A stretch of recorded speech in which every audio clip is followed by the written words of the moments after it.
Welcome, Aakar Patel, to this conversation on Plato's Caves Online.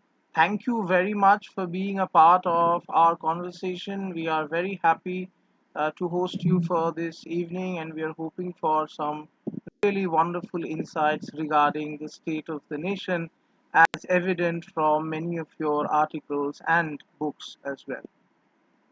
Thank you for having me. Your Twitter gives us certain teasing glimpses of the upcoming book. So perhaps we could begin with that. What's the book about? When is it coming out, and what we can expect from it? The book is out on the 15th of November. It's with the press now. It's a history of India since 2014. So I've looked at the material and the data across the spectrum of the polity, from the economy to national security to civil society to legislations. And so I've compiled all of that in various chapters. And it seems to me that there is in some sense, there has been a departure in two ways actually, which is quite evident in the data.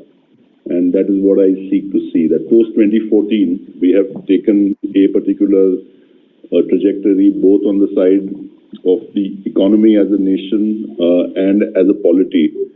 And that is what the book seeks to examine. In the last book, you have talked about the way in which we have arrived at this version of Hindu Rashtra, however illusory the title might be, as you have repeatedly pointed out yourself. In what ways is this vision of the Hindu Rashtra connected to these new turns in terms of our economy, in terms of our history, society, polity?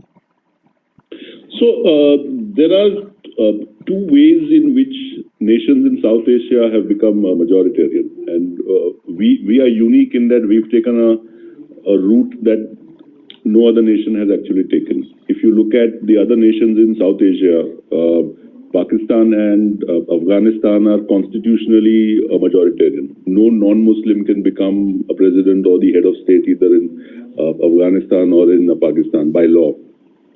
In the Maldives, the legislators in the parliament, which is called the Majlis, they have to be Sunni Muslims. So there is a narrowing even further. In Sri Lanka's constitution, Buddhism is privileged and is given first place. Bangladesh's constitution opens with Bismillah ar-Rahman ar-Rahim. Bhutan is possibly the most theocratic state in the world. So both the temporal authority and the religious authority rest in one man who has the right to name his successor. Till 2008, Nepal used to be a Hindu Rashtra, where the executive power, as Manusmriti prescribes, flowed from a Kshatriya king. So India was alone in saying to its people that we will have a state where constitutionally faith will not have any part in law. But what has happened is, and this goes back to before 2014 as well, we have introduced religion in law and privileged Hinduism in ways that are seen as secular. So, for instance, cow slaughter is ostensibly an economic crime. It is not a crime that is based on faith. That the belief is that we need animal husbandry, and for that we need to protect the female, especially a progeny of the cow. But what we've done is we've introduced laws, especially after 2014, but before that as well, which have made it clear that it is religion that is the driving force behind the law. And the reason, if we ask ourselves why are people getting lynched over beef and cow, I think it is safe to say that it's not because the people who are murdering them are particularly driven by the passion of animal husbandry. I think it is a religious, passion that is leading to the violence. Similarly, on the issue of propagation, so Christians specifically asked for the right to propagate, and the Constituent Assembly, after much debate on this, determined that it was something that was justified, and that the right to freely, the word freely is used, propagate and practice of religion was given to Indians, but particularly to the Christian community that had asked for it. So the debates in the Constituent Assembly center around this demand by the Christians of India. But what has happened is, what is ostensibly a fundamental right has been criminalized. So in India today, if you look at my state, I stay in Bangalore, but I come from Gujarat. In Gujarat, if you want to convert, if you want to change your faith, the right to freely practice faith doesn't really apply. So you need to fill out a form and send it to the district magistrate or to the collector, and you need to ask for the permission. The form requires you to give your reasons for converting, the place where you plan to convert, who it is that's going to be present there, what your monthly income is, whether you are a Dalit or from the scheduled tribes. And then the state has the right to let you know whether or not you can actually change your faith. If you don't fill out this form and you convert nonetheless, there is a fine and you go to jail. So you spend a year in jail. In 2019, Gujarat said that in the previous 5 years, between 2014 and 2019, it had denied permission to half the people that had filled out this form. And the people that had been approved of mostly constituted Dalits who wanted to convert to Buddhism. So it seems to me that what most Indians think of as being their constitutional rights in terms of faith don't really exist. And so while it is true that in most of the rest of South Asia also freedom of religion doesn't really exist, it doesn't exist here as well. Though we've taken a slightly devious route. We haven't done it openly. There are no Hindu chief ministers in the 4 provinces of Pakistan. There is no Muslim chief minister in our 28 states. There is no Muslim minister at all in 15 states in this country. In 10 states, there is one Muslim minister, usually given minority affairs. In UP, even the minority affairs portfolio that controls Waqf has been given to a Hindu. In the union, if we look at the lower house in the Lok Sabha of the ruling party's majority, 303 Lok Sabha MPs, none is a Muslim. In the previous Lok Sabha, 282 from the ruling party, none is a Muslim. Of the BJP's 1,000 MLAs across the country, the data says that one, possibly the deputy speaker of Assam, is a Muslim. So 1 out of 1,000. So whether the exclusion of minorities is constitutional and deliberate, as it is in Pakistan and in Afghanistan, or it is constitutional and devious, as it is in India, the exclusion is real. It's just what route you choose to take. And it seems to me that in that sense, we are not really different from the rest of the states in our part of the world. Only that we've taken a different route to getting there. So that's what my last book examines, the laws and so on that have taken us to this place. It strikes me as unusual that we don't really debate these things, that the fact that freedom of religion doesn't really exist and you have to fill out a form to change your faith is not even known, I think, for the most part, including amongst journalists. I think that it's just sort of assumed that this is the way that the country is. This book looks at data on the post-2014 polity. I should, to be fair to the current government, say that some of these problems have come to it from the past. So it's not the creation of this government, but we can say with a fair degree of certainty that these are problems that have been amplified by this government and due to the fact that they haven't been acknowledged. I think that India, as a democratic polity is unusual in the sense that though it is going through a period of economic crisis, the fact that it's not spoken about means that there will not be a corrective in place. And so it's fair to say that even though some of the issues may have come to it from the past, we should hold the government to account for the fact that it hasn't recognized the fact that we are in a crisis. I'll just go through some numbers from my book, and these might help sort of illustrate what the nature of the problem is. And once again, this is not the subject of mainstream media, so some of these numbers, the people who are listening to this might be coming across for the first time. The first is that in 2013, there were 44 crore Indians who were working, who had jobs. 44 crore. This year, 2021, the number is 39 crore. So though the population has gone up significantly, the workforce since 2013 has gone up by more than 15 crore, the actual number of people working has shrunk in India. Why is that the case? We don't know. These things can be discussed and can be analyzed if we acknowledge that there is a problem with employment. If we don't acknowledge the problem, and we haven't, then there is we will not come to a solution. So we talk of demographic dividend, which is the time in a nation's history when more people are in the workforce than are not. So you've got children who are in school and the elderly who are not working. These two combined are a smaller part of the population than the people who are in jobs. In India, the demographic dividend period is now, and it's there for another decade or so. The data says, this is government data as well, so I'm not giving numbers that the government does not accept, that in the United States, the people working or looking for work is 62% of the workforce. In China, it's supposed to be 75%. In India, it's 40%. So we are significantly lower than even the US at a period in our country's economic history when we should be having not only more people in the workforce, but more people employed in non-agricultural work, which is where the money is.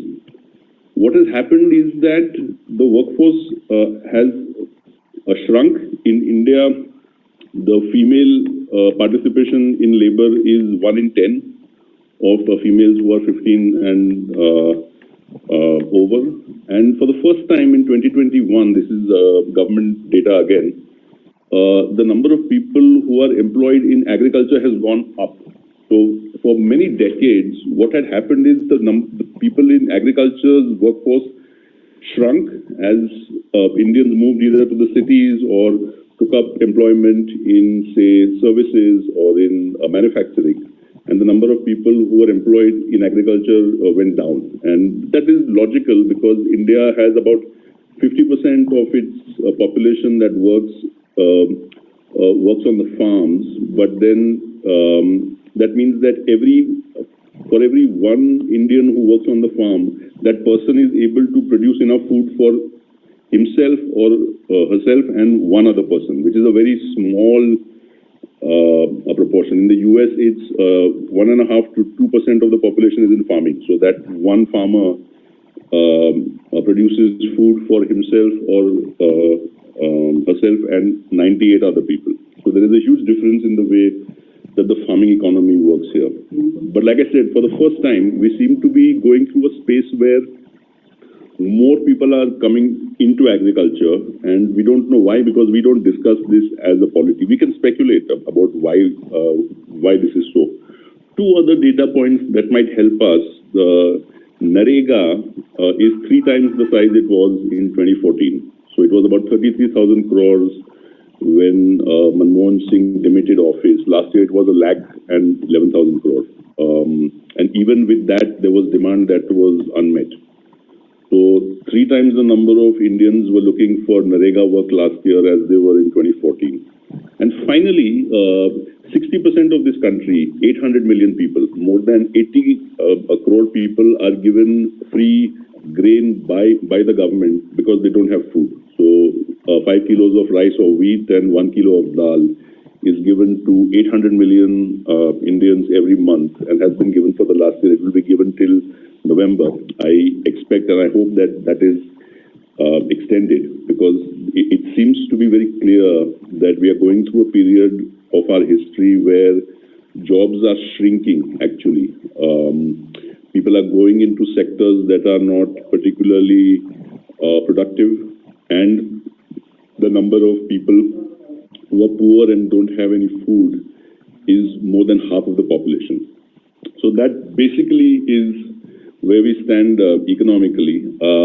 Maybe one last thing I should say, since I spoke about government figures. So the GDP component, which is called private final consumption, which is the largest component of GDP, it's more than half of all of GDP. In 2020, 2021 was the same as it was 2 years before that, which basically means that Indians consumed as much and spent as much last year as they spent 2 years before that, which means that for 2 years they've had the same amount of money. The problem is that in 2018 there was a government survey which was called the Consumer Expenditure Survey, which the government chose not to release. Said that in 2018 Indians were spending less than they were in 2012 on food, on sort of other essentials. Indians, this is government data, which said that in 2018 we had gone back to where we were in 2012, and in 2021 we are now saying that we've gone back to where we were in 2018, which means essentially today we are, in terms of the average Indian's consumption and spending, where we were 9 years ago. So that's the way things are, and it's puzzling to me why it is that this is not more a subject of debate or of anger or of popular politics.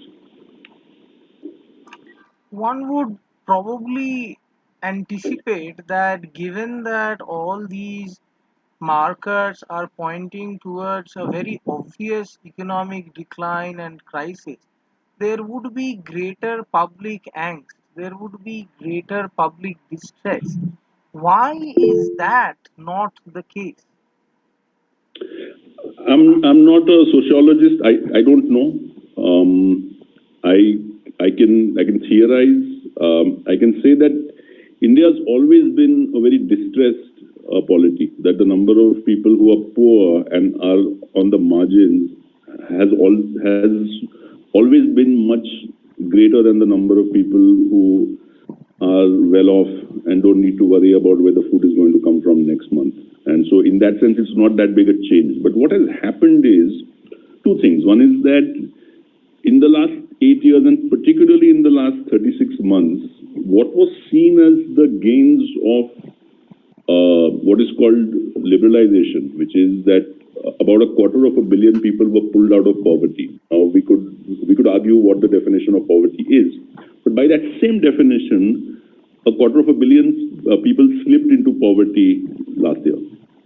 So what the work of 20 years, where you modernize or you try to modernize the economy, and you brought people into jobs, let's say, a job that is at the base level in cities, either delivering food or something like that, you made 12,000-15,000 rupees and you came out of poverty. You didn't need to worry about next week's food or next month's rent. It seems to be the case.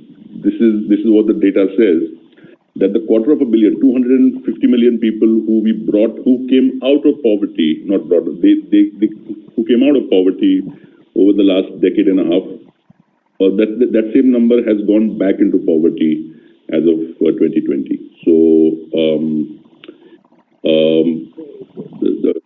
should there be a social fallout of this?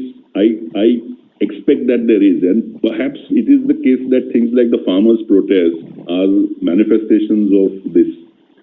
That there are people, that farmers are not only farmers, that farming families also have people who come to the city and do work either as delivery boys or whatever else. And the fact that there is not enough money going back into the farming family base wherever it is what is causing all these tens of thousands and maybe even lakhs of farmers to be on the streets in protest for 10 months now.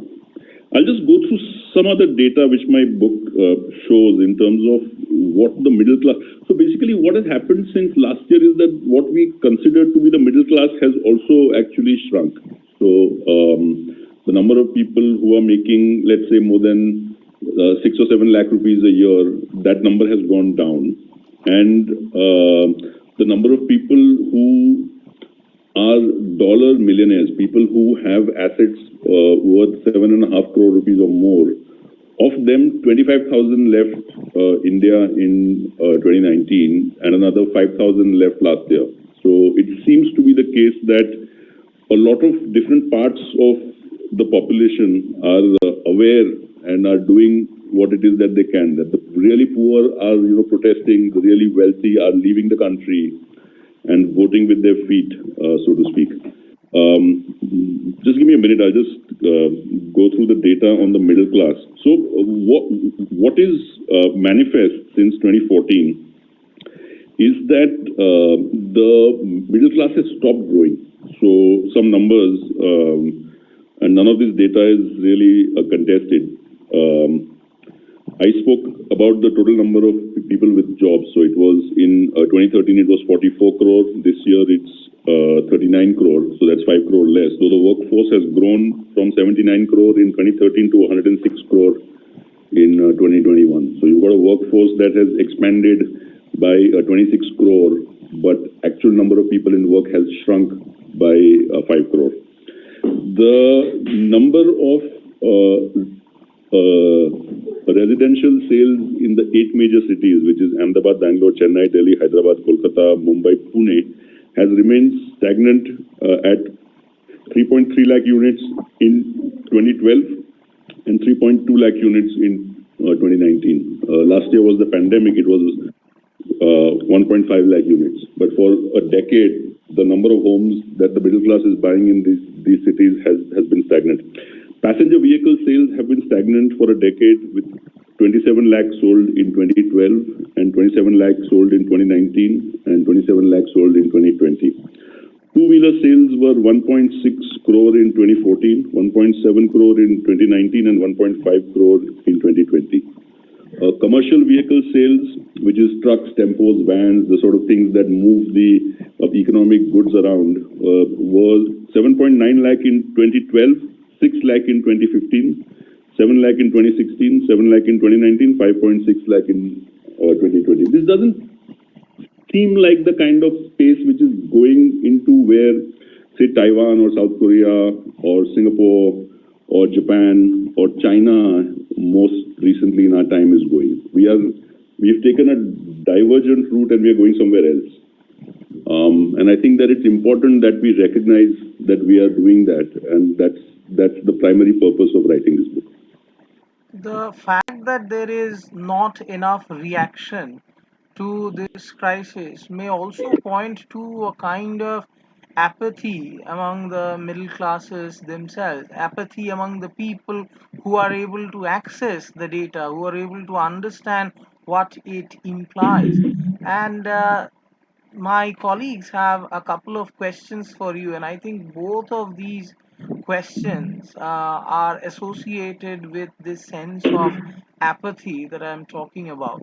Shayon, for example, asks that in the nation's history there have been skirmishes, communal riots, which have questioned the idea of the nation, but somehow the faith and belief was that the constitution being in place, and since the nation had been founded on the premise of a democracy and not really religious state, the society would somehow see through the dark days. And he asks, are you surprised at the rate or speed at which the trajectory that the nation has taken, with the lack of protests and resistance, with not enough debates and resistance? So I think that we should ask ourselves whether we are special. Are we very different from Pakistan and from Nepal and from Bangladesh, or are we cut from the same cloth? If we think we are very special, then we need to ask ourselves why it is that we have succumbed so quickly. It only required a particular kind of political party that was oriented towards majoritarianism to be able to very easily pull both law and the judiciary and popular politics in terms of voting to the side of what the rest of South Asia has done. So basically, it's the bullying of your minorities. What majoritarian mean? Majoritarian states do is that they don't focus on the majority itself. If we look at the case of Pakistan, it began by saying, okay, both the Soviet Union and the United States refer to themselves as being republics and democracies. But a democracy doesn't really mean one thing globally. We will introduce Islamic democracy, which will be different and unique. And what we'll try and do is make sure that the ethical aspects of life are oriented and made better with the scientific aspects. But what happened is that was difficult to do. So they tried to impose, for instance, zakat through a debit of fixed deposits in Ramzan. And then the Shia said that because they already gave money to their clergy, they could not be a part of it. And then some Sunnis claimed to be Shia at the moment of debit, and then that whole thing failed. They tried to impose. The subcontinent is fairly observant in Ramzan. So we tend to fast. I mean, all of us who are Muslims, most of us tend to fast. So you don't need to impose law which says you need to fast. But Pakistan did that, and that created problems because there was violence, because restaurants had a problem. Those who were non-Muslims could not be identified as being people who were having their food. And so there were different aspects through which Pakistan tried to Islamize and make life for its majority better, including things like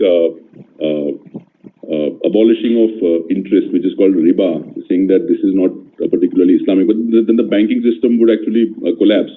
So they couldn't do any of that. What they did instead was persecute the minorities, the Ahmadis and the Hindus and so on. So in India, the same thing has happened. So Hindutva doesn't really have anything to offer positively for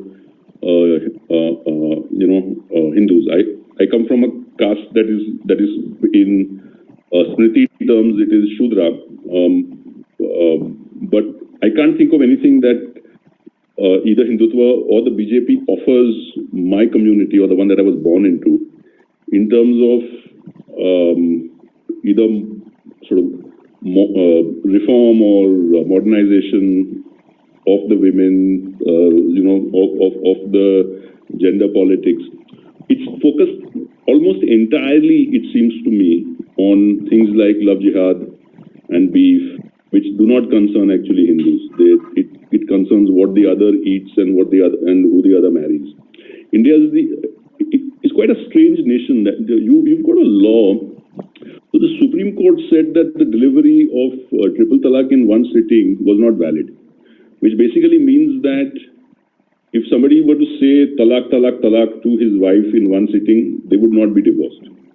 But Parliament has criminalized that. So if a Hindu were to say these three words, talaq, talaq, talaq, to his wife in one sitting, they would not be divorced and it would not be a crime. But if a Muslim were to say to his wife the same thing, they would still not be divorced, but it would be a crime. So we've taken a sort of vengeful kind of approach in trying to persecute our minorities through the reversal of burden of proof. I'm sorry, I'm rambling. I don't know what the basis of my saying this is, and I can't really quite remember what the question you asked was. But I'll give you another example. We have reverse burden of proof on Muslim marriage. So the testimony of an adult woman who says that she has converted of her free will is not acceptable in the love jihad laws that the BJP states have legislated since 2017. I think it's Uttarakhand, Himachal Pradesh, UP, and Gujarat is the latest. It is for the husband and his family to prove that they did not coerce the woman into changing her faith. How they can prove that, I don't know. In 2019, a man was convicted in Gujarat for a cow slaughter after he was accused of serving beef at his daughter's wedding. The police said that they could not prove that the meat was beef. The court said in that case, the man has to prove that it was not beef, the food that was consumed weeks earlier. And since he could not, and nobody can, he was sent to jail. because the law in Gujarat reverses the burden of proof. If there is a person with a knife in his hand and a dead body next to him, it is for the state to prove that this person committed the murder. If a person is accused of cow slaughter or the fact that the meat in his fridge is beef, it is for him to prove that this is not beef. Reversal of burden of proof. It seems to me unusual that going after your minorities in this sense so strongly doesn't produce the kind of pushback from the rest of the polity as it should. This also has some part in my book, both the last book and this one. And so that is the other trajectory. One is the divergence in terms of the economy and where we are going. I don't think we are going to become the next China. I don't think we show any signs of becoming developed. I think we'll remain poor for a very long time. The other thing is, I think that the constitutional majoritarianism, the legal ways in which we persecute our minorities, has come to stay. I think no matter who the next prime minister is, these are things that we'll have to live with for a long time. As Shomrita asks in her questions, was the Gujarat riots of 2002 in many ways a kind of a watershed moment that sort of led to this kind of a process? The idea of an inclusive India, is that when it really begins to fall apart, or is this rather a much longer process steeped in various issues of history, whether it is the partition or things after that? What is your take on this? I would say it's the latter. It goes back to before that. We should know that the Janasangh BJP till 1989 only had a single-digit vote share nationally.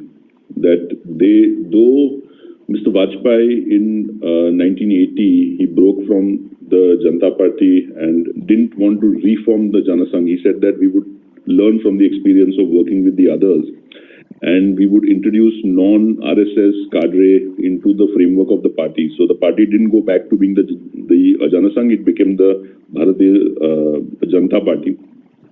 Mr. Vajpayee didn't know what to mobilize on. So he didn't know. Till 1990, there is no state in India where there is a BJP majority on its own. And the party is formed in 1951. So for 40 years, the party doesn't know how to win a state on its own.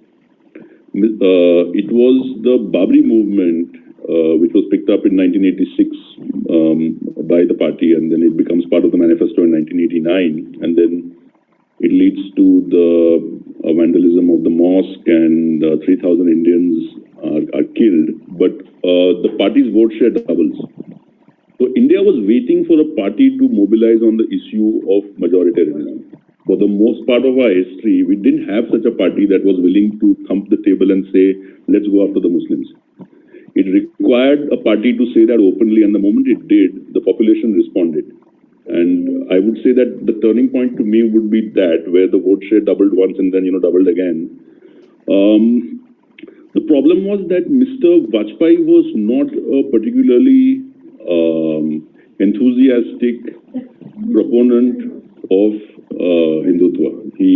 When he came to power, he tried to be accommodating and was seen as being, possessing sobriety and was open to the traditions of the past. He also came up from a constitutional and parliamentary tradition of 35 years, where he was part of the Lok Sabha with people like Nehru and so on, and he was part of that kind of old school. Whereas Mr. Modi was more open about the fact that he was standing for values which were quite different from what the old guard saw as being Indian. And this is what has brought us here. I think we were waiting for a party and a sort of individual, a charismatic individual, to tell us that we should go after our minorities, which is what happened in most of the other states around South Asia. We didn't have that sort of figure who could do that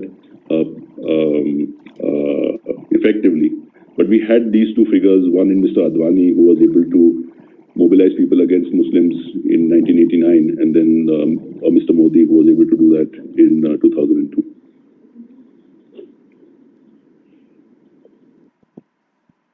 As far as the mobilization is concerned, I mean, even in 2004, everybody was expecting a BJP victory. Everybody was expecting that the idea of the Shining India will sort of, carry the day.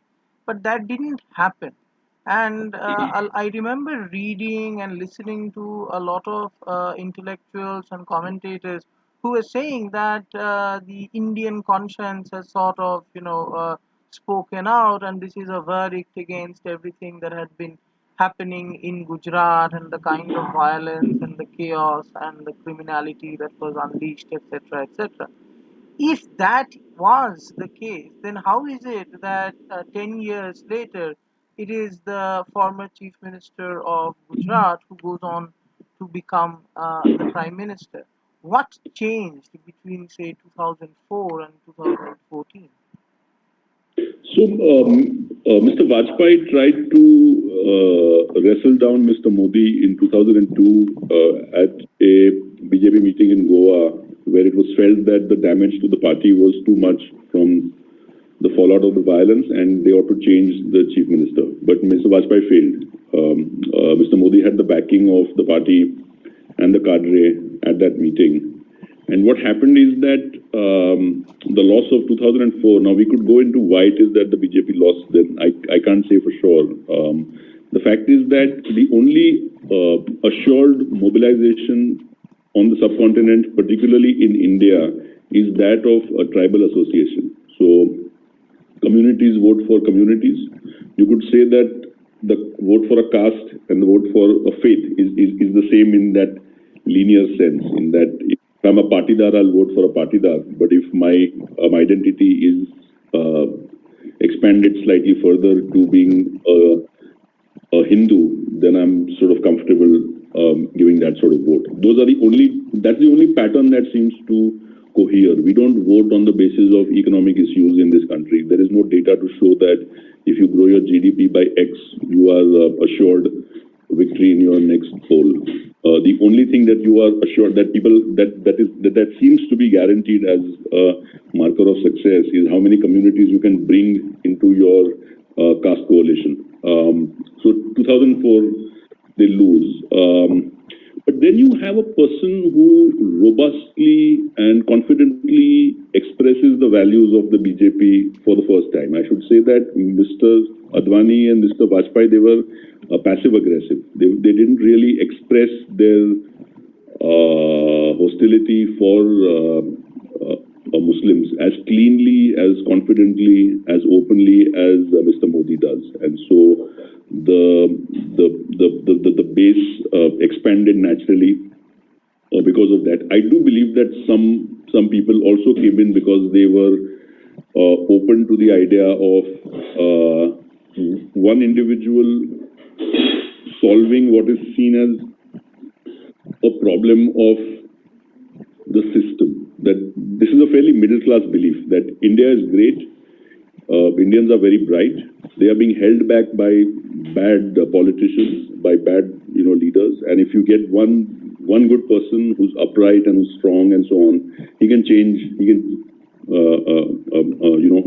make us a superpower. So that's a fairly naive view, but it seems to be fairly widely held in this country, that what is holding us back is not us as a nation, as a people, ourselves, but other people who are in charge. So these two things, I would say, worked for him, and I think they continue to work for him. Though the data which I spoke about earlier is not really disputed, he seems to be reasonably popular even now, though it's fairly clear what the price of the Modi years has been.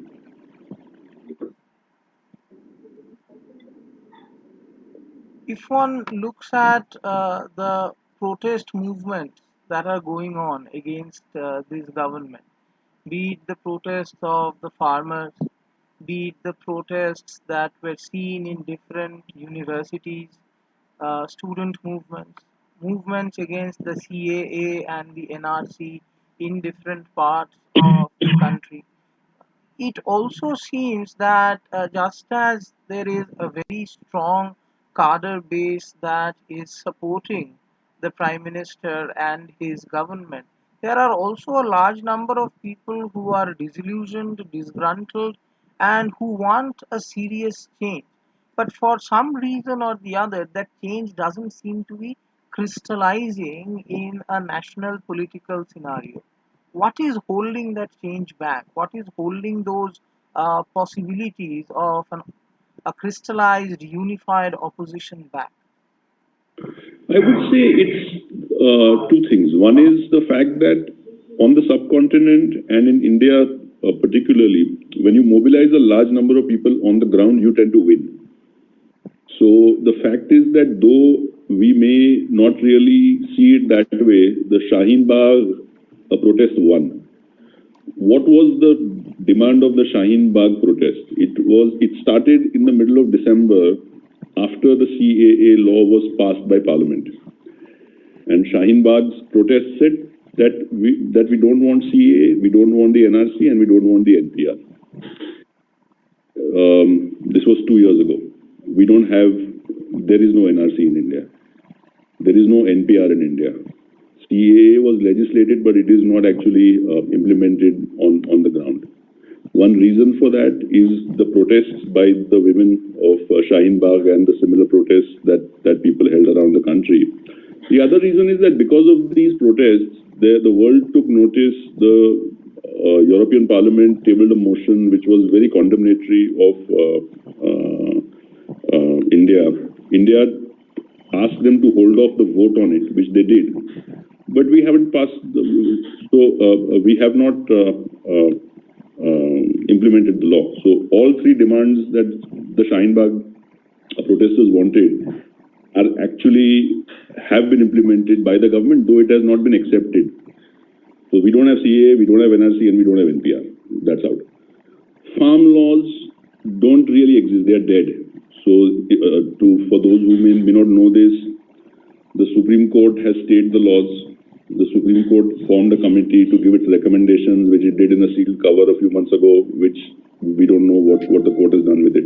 The government itself has reversed the third law, which is the Essential Commodities Act, for all dal except I think for tuar. What the law prescribed, which is that traders could hoard as much as they want, has been reversed. It's been criminalized again. So the farm laws are dead.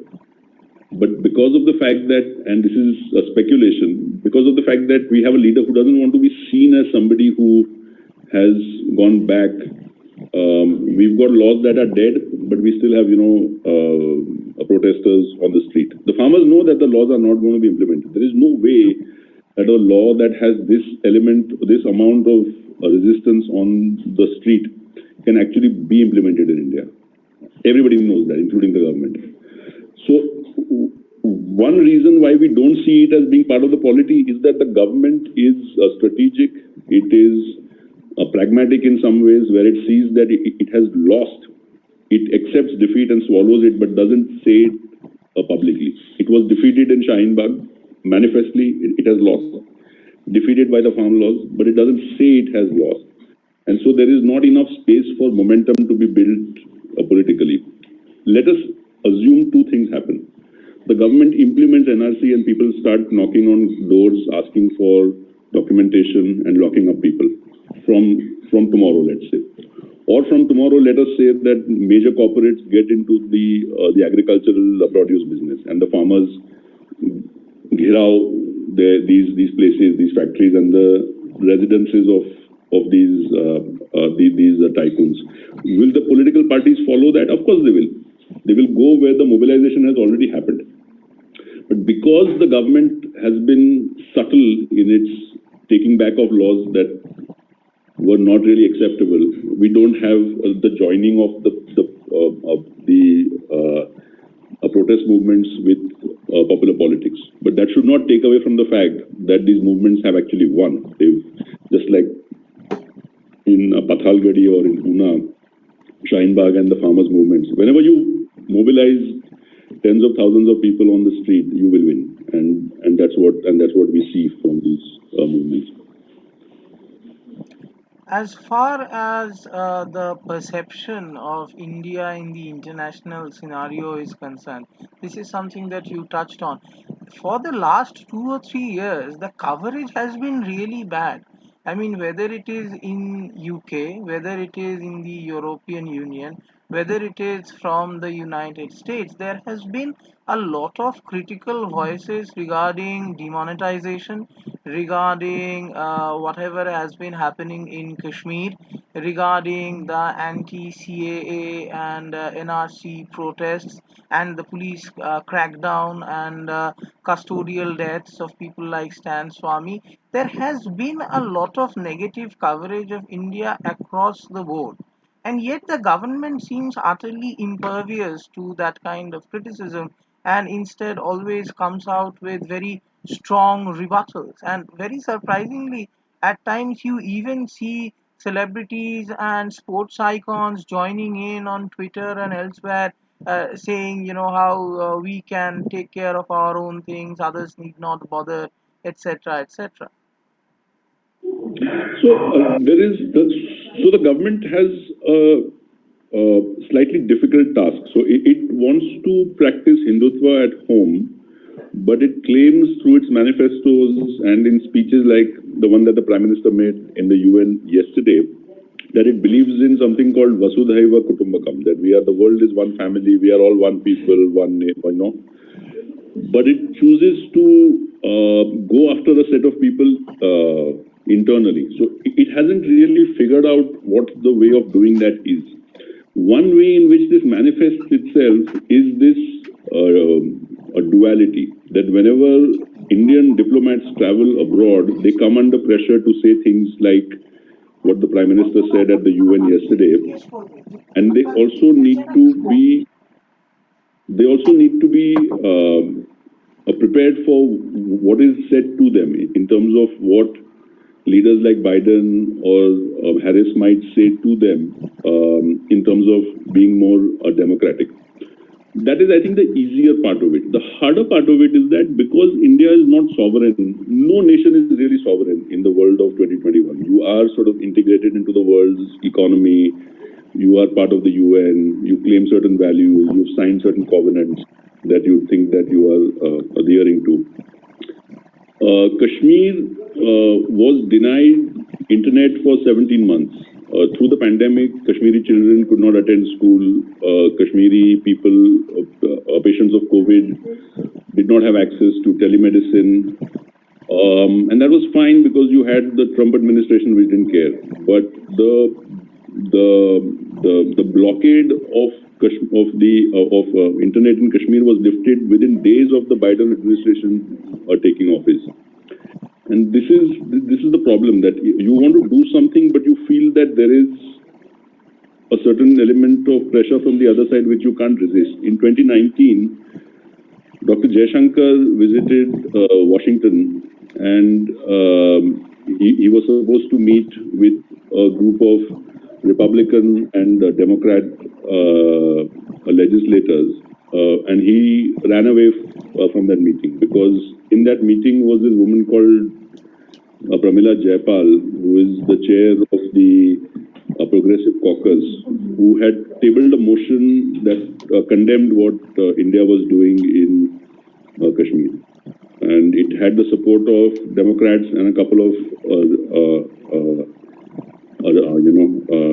GOP members as well. And Dr.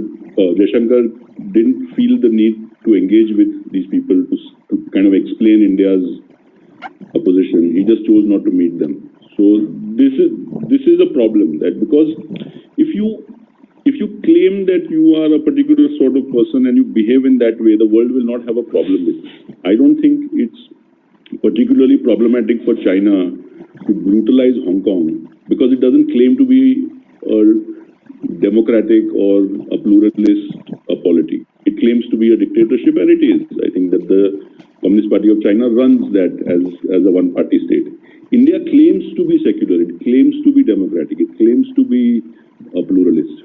And when it cannot adhere to in practice to what it claims it is, it will come under pressure from the world, and we are not sovereign enough to be able to tell the world to get lost.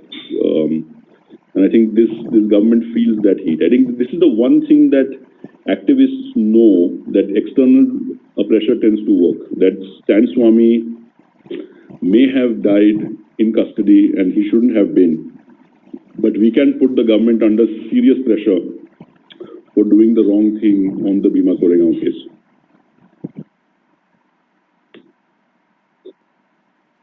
In the coming few months or so, there are a large number of elections that are going to be held, particularly in UP, and different kinds of political calculations, formations are already going on in preparation for 2024 as well. Do you see the hatred, the divisiveness, the violence escalating once again in different parts in the run up to these elections, local and national? Sorry, I missed the last 15 seconds of what you said. Yeah, You I'm asking is that in view of the elections that are coming up in UP and elsewhere, and also the preparations for the 2024 general elections, do you see another spurt in the violence, the hatred, the divisiveness? um, let me answer this by looking at something else. So, do I think there will be more violence than there is now? I don't know if there will be, but the issue is that there is already a significant amount of violence that the state is introducing through the way it behaves. So in UP, if you look at the way that UP has decided to engage with violent crime, it is through murdering people it has in its custody, or through handicapping them and shooting them in the knee. Is there a fallout of law and the rule of law in the long term? Because of that, there is, and I think that we will pay the price for it in time. The data shows that 100% of all the cow lynching, beef lynching episodes have come to us after 2015. That this category of violence did not exist before that. We had lynchings on the subcontinent, and we've like always had them. But on this issue, on the issue of somebody being accused of possessing meat which is beef, and then a mob murdering that individual, that is new. And I suspect that once we introduce such things, they are difficult to roll back. That these things will continue. They will fall off the media radar. What happens is that in a newsroom, what tends to be unique, what tends to be striking, is actually promoted on the front pages. What tends to be mundane, what tends to be banal, tends to go back into page 16 and 17. So what is happening across India is, I think, that people who are getting killed because of this are not getting the space that they did 5 years ago, because at that point it was new. I've looked at some of that data in my book. But what has also happened is that because of the government's pressure, the news organizations that are compiling the hate crime data can't do so anymore. So the two organizations that were doing this, Hindustan Times and India Spend, both the organizations fired the editor and they took the hit trackers off. They took them down. The CRPC doesn't recognize a category of crime called hate crime. So we don't know from the government data if there are more lynchings, less lynchings. We will not know whether there is more violence on the side of this, because such things, even as rioting, are left to the police. What could be a riot to your mind and my mind might just as well be mob rivalry or murder in the eyes of the police. So the state is not under any obligation to tell us whether violence on these things is actually increasing, stable, or decreasing. So we won't know. But it doesn't matter. I'm saying that as a democracy, we are introducing legislation on the side of a religion that targets Muslims in a way that will ensure that there is violence. Yeah. If there is to be a change, how exactly do you see that change coming about? If there is to be a course reversal, how do you see that coming about? So I think that in about 20 years' time, the world will be a very different place. That things that matter to us quite strongly today will not be the same in 20 years' time, and also nations will lose sovereignty. We will not have the same power to persecute our citizens in 20 years' time as we do now. That human rights will be a larger part of the rule of law. Poor nations, especially, will be arm twisted into doing things that they don't want to do. So I think that in 5 or 10 years, nations like India, Bangladesh, and Pakistan, nations in Africa, will have to adopt climate change policies that they don't want to, but they have to because they are forced by the nations of Europe. Similarly, I think on the side of, say, meat, I think veganism is something that's going to be imposed on the world fairly soon. My guess is about 20, 25 years. That the idea that you have, mass capture of cattle that you keep and breed purely to eat will be seen as something that is barbaric in time. So, in terms of the generational sense, we can sort of anticipate some good things.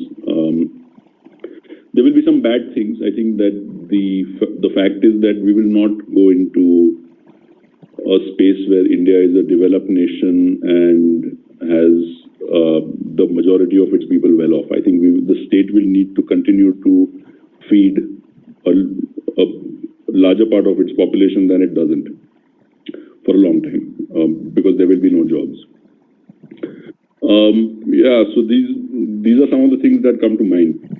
I think that the long-term future appears to be less violent, though I think if you're a nationalist, it might not be a sort of particularly good future because you don't have as much agency as a nation as you would want.